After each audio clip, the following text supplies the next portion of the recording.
Chapter 54. Dwell in Mindfulness. News about Angulimala's ordination spread quickly throughout the city. Everyone sighed with relief.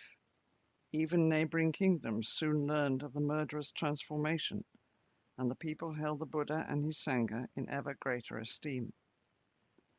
The Sangha continued to attract many bright and able young men who abandoned other sects to follow the teaching of the Buddha. The story of how lay disciple Upali left the Nigantha sect became a heated topic of conversation among religious circles in Magadha and Kosala.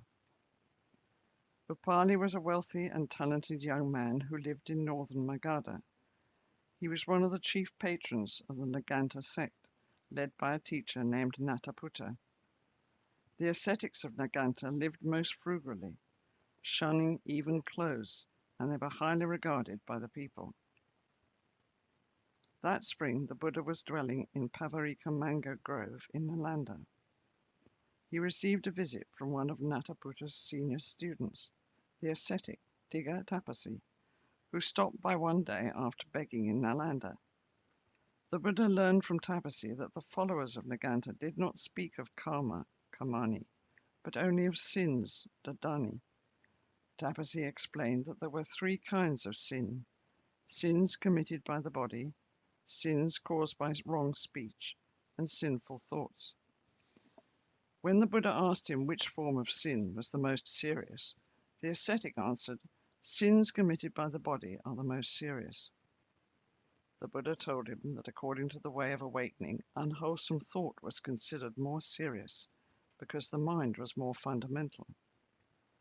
Ascetic Tapasi had the Buddha repeat this 3 times so that he could recount it later. He then took his leave and returned to Naputta, who burst out laughing when Tapasi told him what the Buddha had said. Nataputta said, "That monk Gautama has made a grave error. Sinful thought and speech are not the greatest sins. Sins committed by the body are the most serious and have the longest lasting consequences. Ascetic Tapasi, you have grasped the essentials of my teaching." A number of the other disciples were present during this exchange, including the merchant Upali, who was visiting with several of his friends from Balaka. Upali expressed an interest in visiting the Buddha himself to challenge the Buddha's view on this matter. Nataputta encouraged Upali to go, but Tapasi expressed reservations. He was worried that the Buddha might be able to convince Upali and perhaps even convert him. Nataputta had great faith in Upali and said, "There's no need to fear that Upali will leave us to become a disciple of Gautama's. Who can say? Perhaps Gautama will become a disciple of Upali's." Tapasi still tried to discourage Upali from going, but Upali's mind was set. When Upali met the Buddha, he was immediately impressed by the Buddha's lively and stimulating way of speaking. By using 7 examples, the Buddha showed Upali why unwholesome thought was more fundamental than unwholesome speech or action. The Buddha knew that disciples of the Nigantha sect observed the precept not to kill. He knew how careful they were not to step on insects for fear they would crush them, and he praised them for this. Then he asked Upali, "If you do not intentionally step on an insect, but do so accidentally, have you committed a sin?" Upali responded, "Master Netaputta says that if you did not intend to kill, you have not committed a sin." The Buddha smiled and said, "Then Master Netaputta agrees that thought is what is fundamental. How then can he maintain that sinful action is more serious?" Upali was impressed with the Buddha's clarity and wisdom. He later confessed to the Buddha that the first example was sufficiently convincing, and he had only pressed the Buddha to provide more examples in order to have a chance to listen to more of the Buddha's teaching. When the Buddha finished explaining the 7th example, Upali prostrated before him and asked to be accepted as a disciple. The Buddha said, "Upali, you should consider such a request carefully. A man of your intelligence and stature should not make a hasty decision. Reflect until you are sure." The Buddha's words made Upali respect him all the more. He could see that the Buddha was not interested in converting others in order to add to his own prestige. No other spiritual teacher had ever told Upali to reflect carefully before supporting his community. Upali answered, Lord, I have reflected enough. Please allow me to take refuge in the Buddha, the Dharma, and the Sangha. I am most grateful and happy to have discovered the true and correct path. The Buddha said, Disciple Upali, you have long been a major patron of the Nigantha sect. Even though you take refuge with me, please do not cease making offerings to your former sect. Upali said, Lord, you are truly noble. You are open and generous, unlike any teacher I have ever known. When Tapasi delivered the news to Nataputta that Upali had become one of the Buddha's disciples, Nataputta couldn't believe it. He went with Tapasi to Upali's house, where Upali confirmed the truth. More and more people throughout the kingdoms of Magadha and Kosala accepted the path of awakening. Many bhikkhus announced this happy news to the Buddha when they visited him in Savatthi. The Buddha told them whether the increase in numbers of people accepting the path as their own is good news or not depends on how diligent the bhikkhus are in their practice. We should not cling to concepts of success or failure. We should look at both fortune and misfortune with equanimity. One morning, as the Buddha and the bhikkhus prepared to leave the monastery to go begging, several police entered Jetavana with orders to search for the body of a woman. The bhikkhus were dismayed, not understanding why the police expected to find a woman's corpse on the monastery grounds. Venerable Bhaddiya asked who the woman was and was told she was a young woman named Sadari, who belonged to a large religious sect in Savatthi. The bhikkhus recognized the name as belonging to an attractive young woman who in recent months had attended several Dharma talks at the monastery.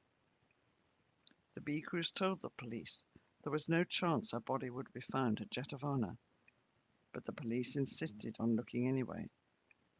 To everyone's surprise, they found the body buried in a shallow grave not too distant from the Buddha's hut. No one could understand how she had died and why she'd been buried there. After the police departed with the body, the Buddha told the bhikkhus to go out begging as usual. Dwell in mindfulness, he told them. Later that same day, members of Sundari's sect carried her body throughout the city, wailing in loud voices. They stopped at intervals and cried out to the people, This is the body of Sundara. Her broken body was discovered in a shallow grave at Jetavana Monastery. Those monks who claim to come from the noble line of Sakya, who claim to live chaste, pure lives, they raped Sundara, killed her, and then tried to hide her body. Their talk of loving kindness, compassion, joy, and equanimity is nothing but a sham. See for yourselves. The citizens of Savatthi were disturbed. Even some of the most solid disciples of the Buddha felt their faith waver. Others were convinced that the whole affair had been orchestrated to harm the Buddha's reputation, and they suffered deeply. Other spiritual sects which felt threatened by the Buddha seized the opportunity to openly condemn and malign the Sangha. The bhikkhus were interrogated and heckled wherever they went. They did their best to maintain their serenity and to dwell in mindfulness, but it was difficult, especially for bhikkhus still new to the practice. Many young bhikkhus felt shamed and no longer wanted to beg in the city. The Buddha gathered the bhikkhus together one afternoon and spoke to them. Unjust accusations can occur anywhere at any time. There is no need for you to feel ashamed. The only cause for shame would be if you ceased your efforts to live your pure life of practice. This false accusation will spread and then it will pass away. Tomorrow, when you go begging, if anyone asks you about this affair, simply answer, Whoever is responsible will reap the fruits. The bhikkhus were much comforted by the Buddha's words. Meanwhile, Lady Visakha, who was greatly disturbed over the affair, went to see Sudatta. Together they discussed the matter at some length. They agreed to secretly hire someone to make an investigation in order to uncover the real culprits. They shared their plan with Prince Jeta, who agreed to help them. Within 7 days, the secret investigator discovered who actually the killers were. The two men responsible became drunk and began to argue over their spoils. In their angry, drunken state, they let the truth slip out. Royal police were summoned and the men were arrested. They made a confession and told the police how they were hired by the leaders of the Sundari's sect to kill her and bury her near the Buddha's hut. King Pasenadi visited Jetavana at once to share the news that the killers had been found. He expressed his unwavering faith in the Sangha and his joy that the truth would now be known to all the people. The Buddha asked the king to forgive those responsible for the crime. He also said that the similar crimes would happen again unless people learn to overcome their hatred and jealousy. The people of Savatthi once again regarded the bhikkhus with great admiration and respect.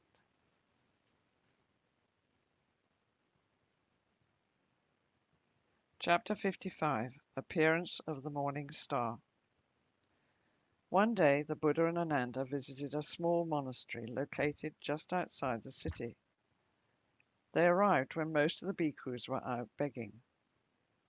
As they strolled around the monastery grounds, they suddenly heard a pitiful groan coming from one of the huts.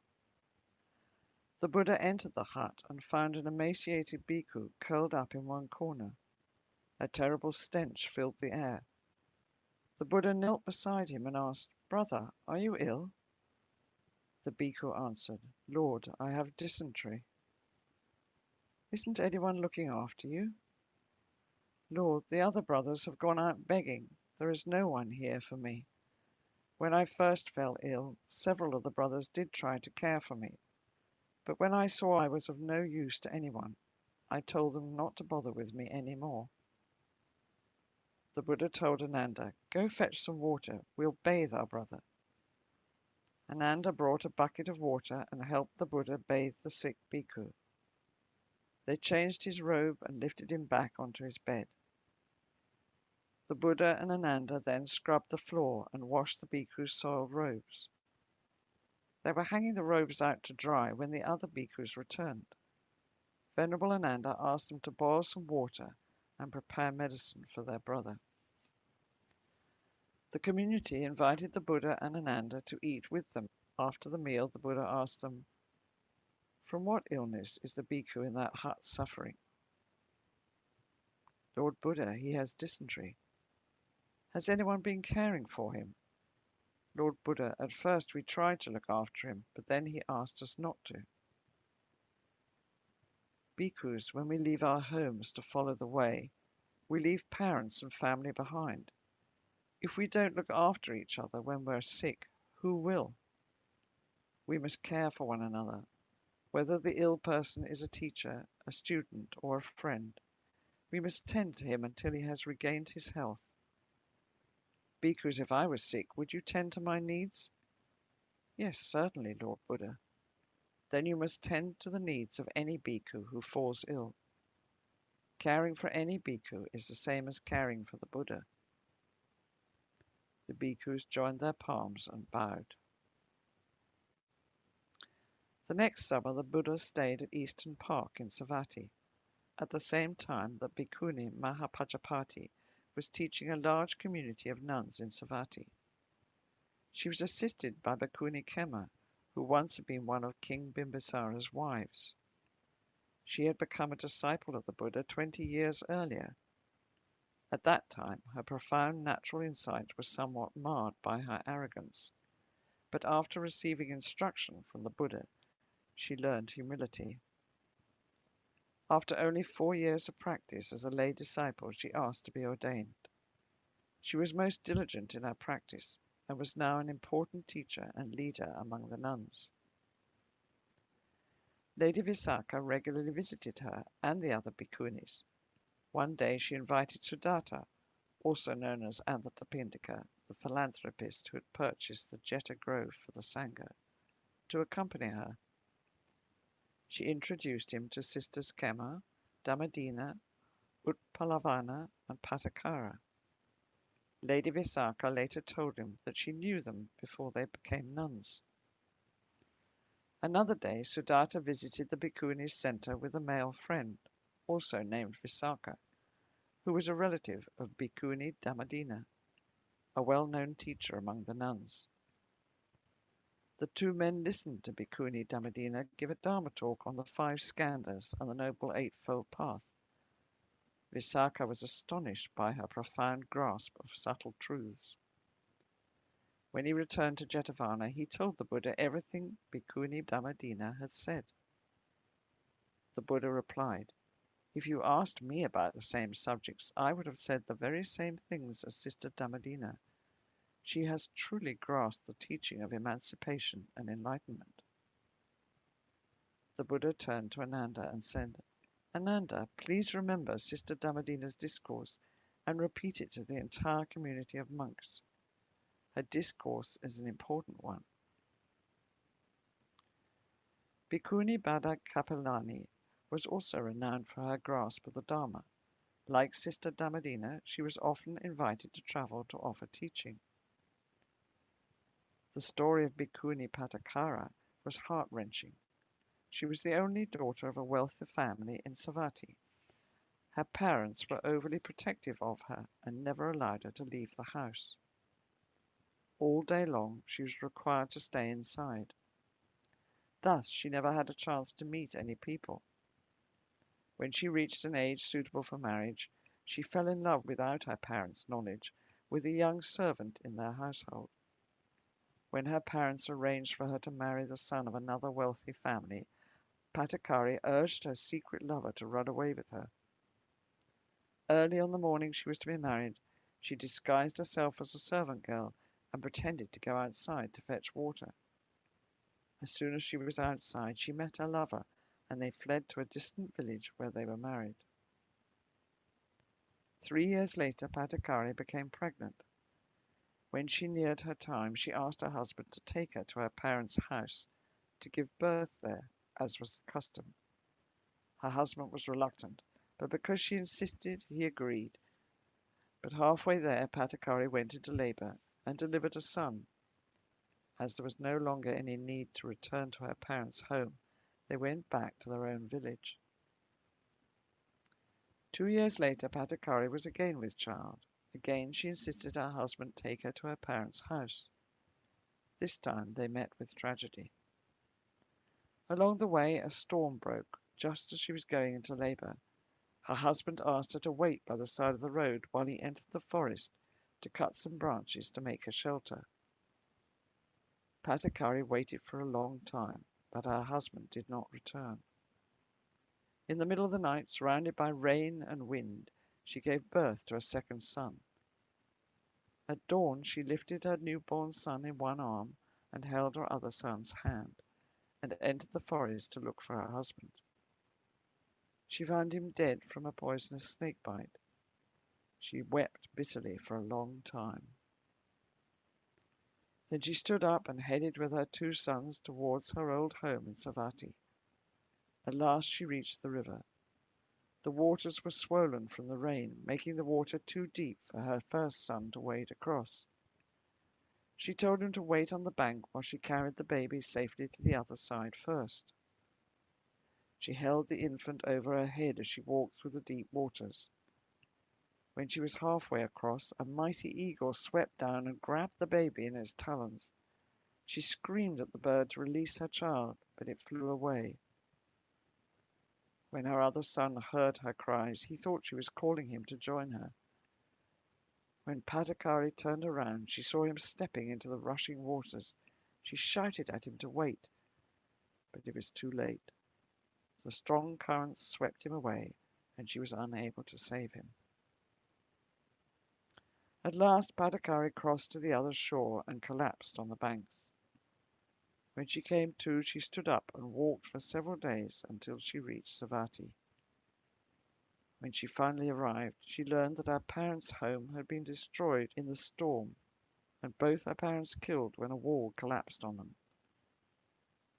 Patakara had returned on the same day her parents' bodies were being cremated. Patakara collapsed by the side of the road. She no longer wanted to live. Some people took pity on her and took her to see the Buddha. He listened to her tell her story, and he told her in a gentle voice, "Patakari, you have suffered terribly, but life is not only suffering and misfortune. Be brave, practice the way of enlightenment, and one day you will be able to smile even at your most painful sufferings. You will learn how to create new peace and joy in the present and for the future." Patakari bowed and asked to take the refugees. The Buddha entrusted her to Sister Mahajapati's care. Soon afterwards, Patakari was ordained as a bhikkhuni. She was deeply loved by Sister Mahajapati and the other bhikkhunis. After several years of practice, she learned to smile again. One day, while washing her feet, she watched the streams of water disappear back into the earth, and she had sudden insight into the nature of impermanence. She held that image in her mind during her meditation for several days and nights, and one dawn she broke through the problem of birth and death. Spontaneously, she wrote a poem. The other day, while washing my feet, I watched the streams of water flow back into the heart of the earth. I asked, to where does the water return? Contemplating in serene silence, mind and body held in mindfulness, I looked into the nature of the six sense objects with the spirit of a strong, quick horse. Staring at the oil lamp wick, I concentrated my mind. Time passed quickly. The oil lamp still shone. I took a needle and pushed the wick down. The light was instantly extinguished, submerging all in darkness. The flame was extinguished, but suddenly my soul was bright. My mind was released from all bondage as the morning star appeared. When Patakari presented her poem to Sister Mahajapati, the abbess gave it her deepest praises. Sister Uppalavanna was another bhikkhuni who came to the Dharma after great suffering, thanks to the efforts of Venerable Moggallana. She was a woman of uncommon beauty, even with her head shaved. She was most diligent in her practice, and one of Abbess Pajapati's finalist assistants. Venerable Moggallana met Sister Uppalavanna one day while he was walking past a city park. She was standing there, a flower of the night. She was known to men as beautiful Lotus. Indeed, her beauty surpassed that of even the most lovely lotus flower. But Venerable Moggallana saw the suffering in her eyes. He knew she hid many sorrows in her heart. He stopped and said, "You are indeed beautiful and dressed in the finest garments, but I can see that you are filled with suffering and confusion. Your burden is heavy, and yet you continue to pursue a path that leads to even more darkness." Uppalavanna was taken aback by Moggallana's ability to read her innermost thoughts, but she pretended to be nonplussed and retorted, "Perhaps what you say is true, but this is the only path I have." Moggallana said, "Why be so pessimistic? No matter what your past has been like, you could transform yourself and create a better future. Soiled clothes can be washed. A heart burdened by confusion and weariness can be purified by the waters of enlightenment. The Buddha teaches that everyone has the capacity to awaken and find peace and joy." Uppalavanna began to weep. "But my life is filled with sinful deeds and injustices. I'm afraid that even the Buddha cannot help me." Moggallana comforted her. "Don't worry, please share your story with me." Uppalavanna told Venerable Moggallana that she was the daughter of a wealthy family. She was married at 16. Soon after her husband's father died, her mother-in-law began sleeping with her own son, Uppalavanna's husband. Uppalavanna gave birth to a daughter, but unable to endure the incestuous relationship of her husband and mother-in-law, she ran away, leaving her daughter behind. Some years later she met and married a merchant. When she learned he was secretly keeping a concubine, she investigated until she uncovered the horrible truth that his concubine was the very daughter she'd abandoned years earlier. Her pain and bitterness were so great that she began to hate all the world. She no longer loved or trusted anyone. She became a courtesan and sought money, jewels, and material pleasures for solace. She confessed she had even been thinking of trying to seduce Moggallana when he passed by, as a means to expose humans' false virtue. Of trying to seduce Moggallana when he passed by, as a means to expose humanity's false virtue. Beautiful Lotus covered her face and sobbed. Moggallana let her cry to ease her pain. Then he spoke to her about the Dharma and took her to meet the Buddha. The Buddha spoke words of comfort to her and asked if she would like to study with the Bhikkhunis under the guidance of Abbess Gotami. She was ordained and after only 4 years of diligent practice was considered by all as an exceptional example for everyone. And that, dear friends, is the end of our reading for the moment.